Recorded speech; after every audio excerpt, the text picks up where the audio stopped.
जो फर्स्ट जो डिस्कोर्स 12 में था आपका physical principle, we continue to explore the principle. जो फर्स्ट आपका healthy life requires our close association with nature. तो सेकंड इसमें हम बात करेंगे आपका वर्क लाइफ बैलेंस। तो वर्क लाइफ बैलेंस के बारे में यस मैं बताना चाहता हूँ कि वर्क लाइफ बैलेंस आजकल की बहुत ज़रूरी हो गया कि किस तरह से हम अपने वर्क लाइफ को मेंटेन करें, बैलेंस करें। तो आई थिंक कॉमर्स या मैनेजमेंट वाले अगर हैं तो वो तो इजीली अंडरस्टैंड करेंगे कि what do you mean by work life balance. तो सिंपली अगर हम इसको ज़्यादा टेक्निकल नहीं बनाएंगे, सो या तो सिंपली अगर हम बात करें तो जो वर्क लाइफ बैलेंस मीन्स कि balance between the personal and professional life, कि हम अपने पर्सनल लाइफ को और प्रोफेशनल लाइफ को कैसे बैलेंस करें। बिकॉज आज हम अगर आज के सिनेरियो में ले तो आज हम देखते हैं कि हमारी ज़्यादातर न्यूक्लियर फैमिली होती है जहाँ पर हस्बैंड वाइफ एंड चिल्ड्रंस वहाँ होते हैं। और ज़्यादातर अगर हम देखें तो हस्बैंड वाइफ जो है वर्किंग है। और और इस बात को भी इग्नोर नहीं किया जा सकता कि भाई कॉरपोरेट वर्ल्ड में काम करते हैं, एमएनसीज में काम करते हैं, जहाँ पर प्रेशर जो है वो बहुत ज़्यादा होता है। और प्रेशर भी होता है और एम्प्लॉयज़ की एक्सपेक्टेशन भी बहुत ज़्यादा होती है, हमारी एस्पिरेशंस होती है। और दूसरी तरफ ये तो प्रोफेशनल लाइफ का हमने बताया। और दूसरा घर में अगर अगर हम देखें तो जहाँ पर हस्बैंड वाइफ है और दोनों वर्किंग है तो फिर चिल्ड्रन की एजुकेशंस का और दूसरी जो रूटीन वर्क है उसमें भी हम क्या करते हैं, बहुत बिजी अपने आप को महसूस करते हैं। और इसमें एक और एस्पेक्ट हम ले सकते हैं कि जैसे जो हमारा हमारा रिलेटिव्स हैं उनके साथ भी अगर हम मेल जोल नहीं बढ़ाते हैं तो वहाँ से भी हम थोड़ा सा अपने आप को कटा हुआ महसूस करते हैं। या फिर तो ये जो बातें हैं कि ये बात है, ये तो हमने पर्सनल लाइफ की। और प्रोफेशनल लाइफ में भी यही है कि आप वर्कलोड आपको बहुत ज़्यादा है, ठीक है। आपको टाइम आवर ज़्यादा, आपको 10 घंटे 12 घंटे वहाँ भी काम करना पड़ेगा।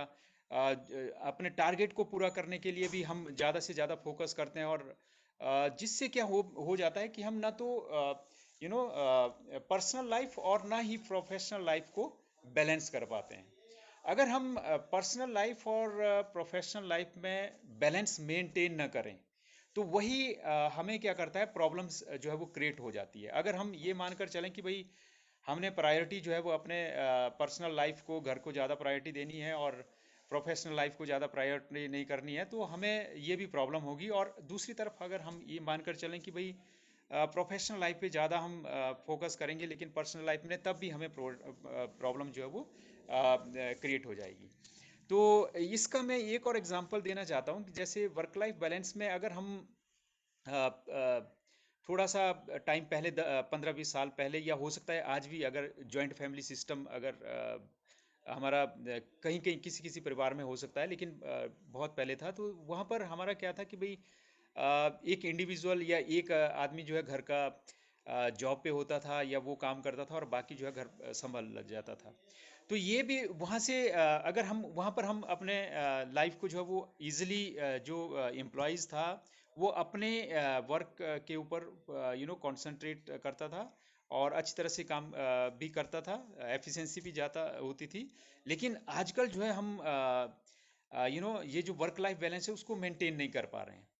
तो आई थिंक ये सबसे बड़ी समस्या है। अगर हम अपने वर्क लाइफ को बैलेंस नहीं कर पाते हैं तो डेफिनेटली हमें बहुत ज़्यादा प्रॉब्लम जो है वो आएगी। तो आप देखते भी हैं कि समस्याएं जो है वो यहाँ तक कि अगर बैलेंस नहीं कर पाते हैं तो या तो हमारे घर में रिलेशंस अच्छे नहीं होते हैं या फिर ऑफिस में अच्छे नहीं होते हैं, तो हमें क्या करना पड़ेगा, हमें अपने लाइफ को बैलेंस करना है, ठीक है। तो बैलेंस कैसे कर सकते हैं, इसका भी ये है कि भाई अपने अपने तरीके से अगर मैं बात करूं कि भाई मैं कुछ ऐसे मेथड्स बता दूं, हो सकता है वो मेथड्स आपके लिए सूट करें और नहीं भी हो सकता है। लेकिन हमें अपने आप को ये देखना है कि हम अपने घर को और जो पर्सनल लाइफ और प्रोफेशनल लाइफ दोनों में कैसे बैलेंस करें। अगर हम बैलेंस नहीं कर पाते हैं तो डेफिनेटली हमें क्या होगा, बहुत सारी प्रॉब्लम जो है वो, तो I think yes. One communication ठीक नहीं रहेगा। अब आवाज आ रही है तो यस, हमने जो पहले बात की थी वो आपका नेचर के साथ कनेक्शन एंड हेल्दी लाइफ, और दूसरा जो बात हम कर रहे थे that is your work life balance, balance between personal and professional life.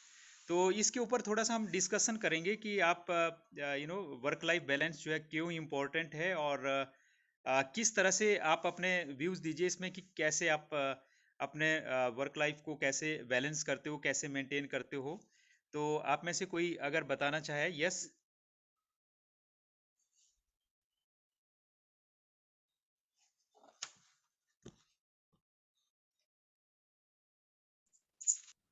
Sir. Yes Chandrakanta, yes please. Sir, जैसे हमने बात करी कि हेल्दी लाइफ के लिए हमारा नेचर के साथ एसोसिएशन होना बहुत जरूरी है। हम्म। तो नो डाउट हमें अच्छा लगता है नेचुरल सराउंडिंग में, बट मुझे कई बार, मतलब ये मेरा पर्सनल एक्सपीरियंस है कि हम जब तक खुद अपने में खुश नहीं होते तब तक हमें हमारा नेचर भी हम पे इम्पैक्ट नहीं डालता। जैसे कई बार का हमारा, मेरा खुद का ये एक्सपीरियंस है कि लाइफ में बहुत सारे प्रॉब्लम्स प्रॉब्लम प्रॉब्लम चल रहे हैं, बट वो मॉर्निंग वॉक भी कुछ फायदा नहीं देती। हम हाँ हाँ। उसी मेंटल स्टेटस में घूमने जाते हैं, उसी मेंटल स्टेटस में वापस आ जाते हैं। मतलब मुझे लगता है कि सबसे पहले तो जरूरी है कि खुद में खुश रहना, उसके बाद ही हम नेचर को भी हम तभी एंजॉय कर सकते हैं। बिल्कुल बिल्कुल बिल्कुल सही आपने बात कही। यस। यस, और कोई बोलना चाहेगा, प्रीति?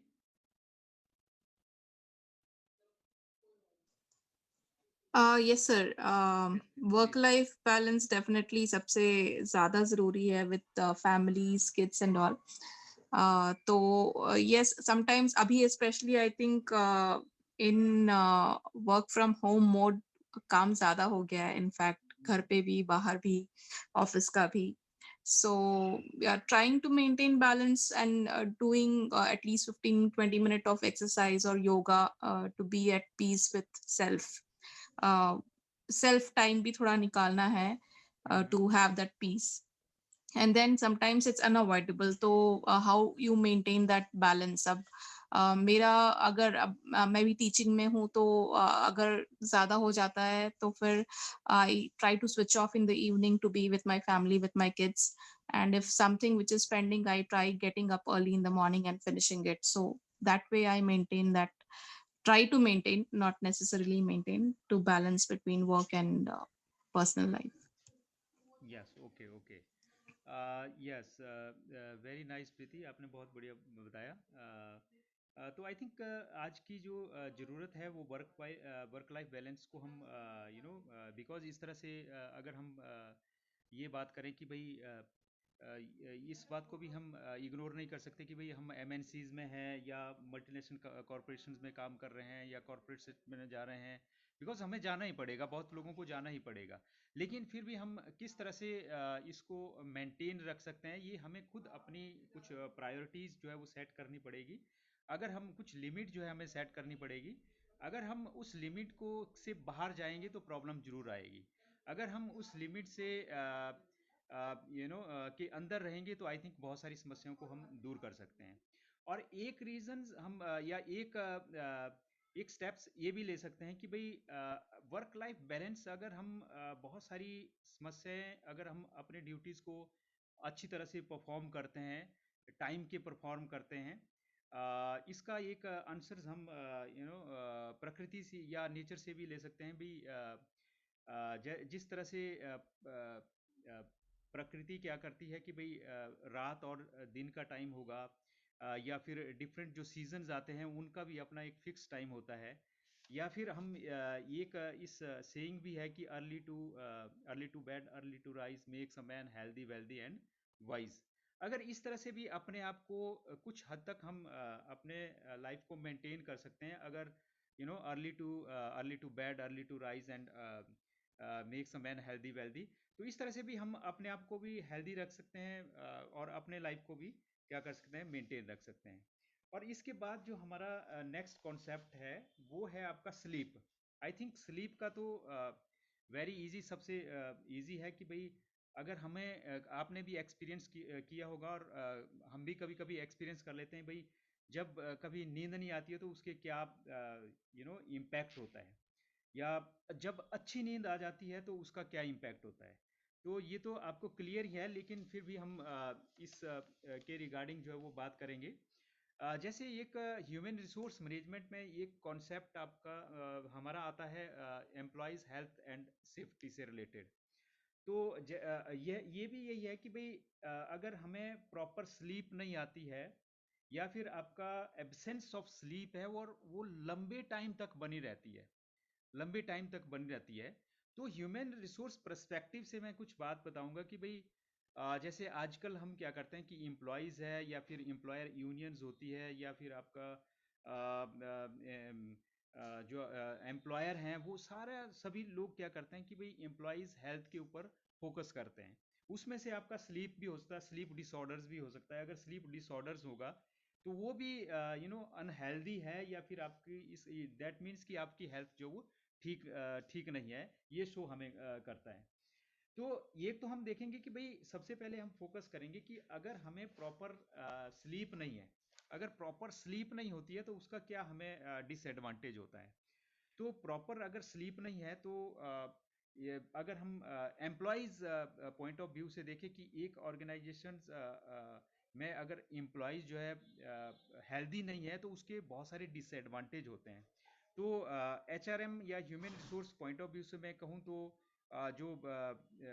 वहाँ पर हमें क्या होगा कि हेल्दी नहीं होगा तो अब्सेंटिज्म जो एक एम्प्लॉयज़ बहुत एब्सेंट जो है रहना शुरू कर देगा। देन मोराल जो है उसका डाउन हो सकता है। देन प्रोडक्टिविटी उसकी क्या हो सकती है, वो डिक्रीज हो सकती है अगर वो हेल्दी नहीं है। इसी तरह से एफिशिएंसी भी उसकी क्या हो जाएगी, आपकी डिक्रीज हो जाएगी। और क्वालिटी ऑफ वर्क भी हमें जो है वो प्रॉपर नहीं मिलेगा। तो इसी तरह से अगर हम स्लीप और एब्सेंस ऑफ स्लीप के बारे में बात करें, तो sleep and absence of sleep का जो इम्पैक्ट है, अगर हम देखें तो जिस दिन अगर हमें प्रॉपर नींद नहीं आती है, ठीक है, अगर प्रॉपर नींद नहीं आते हैं तो नेक्स्ट डे क्या होता है कि भाई हम फिजिकली अपने आप को फिट महसूस नहीं करते हैं। ठीक है, फिजिकल फैटिग भी हो सकती है, मेंटल फैटिग भी हो सकती है, या फिर हमारा जो बिहेवियर होगा वो इरिटेटेड या इरिटेशन उसमें ज़्यादा आ सकती है, इरिटेशन बहुत ज़्यादा हो सकती है। तो कंसंट्रेशन, हम अपने काम के ऊपर कंसंट्रेट नहीं कर सकते हैं, इफेक्टिवली हम काम नहीं कर सकते हैं, और एफिशिएंसी हमारी क्या हो जाएगी, लो हो जाएगी। तो दैट मीन्स कि स्लीप जो है वो बहुत इम्पॉर्टेंट है। अगर स्लीप नहीं, अगर प्रॉपर स्लीप नहीं है या एब्सेंस ऑफ स्लीप है, तो अगर एक एम्प्लॉयज़ को being, because we are employees, तो एक एम्प्लॉयज़ को उससे बहुत प्रॉब्लम्स आती है, और इसी तरह से एम्प्लॉयर को भी उससे क्या हो जाता है, लॉस होता है, एक ऑर्गेनाइजेशन को भी उससे लॉस होता है, हम ये कह सकते हैं। लेकिन अगर हम इंडिविजुअल पॉइंट ऑफ व्यू से देखें, अगर हम अपने पॉइंट ऑफ व्यू से देखें कि भाई अगर प्रॉपर स्लीप नहीं लेते हैं तो उसका क्या, हमें क्या नुकसान होता है। हमें ये नुकसान होगा कि भाई कॉन्सेंट्रेट नहीं कर पाएंगे। ठीक है, हो सकता है दिन में नींद, हमारा मूड जो है वो डिफरेंट टाइप्स का हो जाए, उसमें इरिटेशंस का भाव भी आ सकता है। ठीक है, या फिर हमें मेंटल बहुत ज़्यादा हमें थका हुआ महसूस भी हो सकता है। इरिटेशंस हमारे जो रिलेशनशिप है उसमें भी इसका इम्पैक्ट जा सकता है।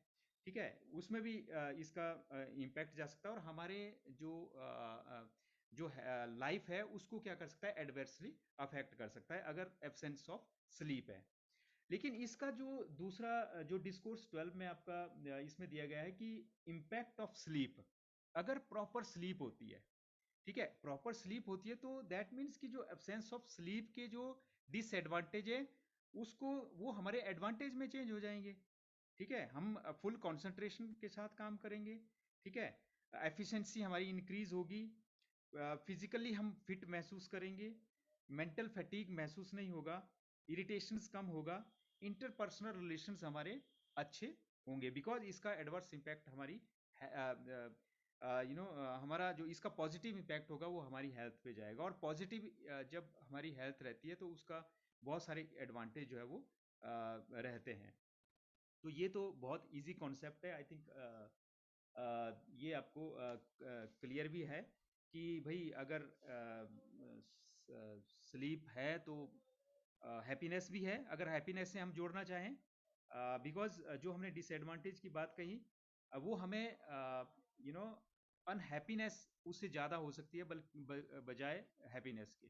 तो अगर हमें हैप्पी रहना है या फिर अपना तो हमें प्रॉपर स्लीप जो है वो होनी चाहिए, प्रॉपर स्लीपिंग हमारी होनी चाहिए।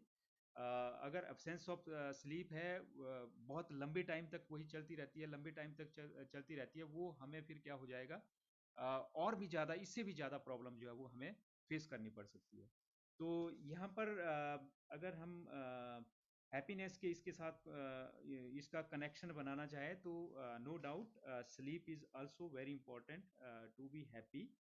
अगर एब्सेंस ऑफ स्लीप है तो उससे क्या होगा, हमें प्रॉब्लम्स आएगी, पर्सनल लाइफ में भी हो सकता है और प्रोफेशनल लाइफ में भी इसका इम्पैक्ट जा सकता है।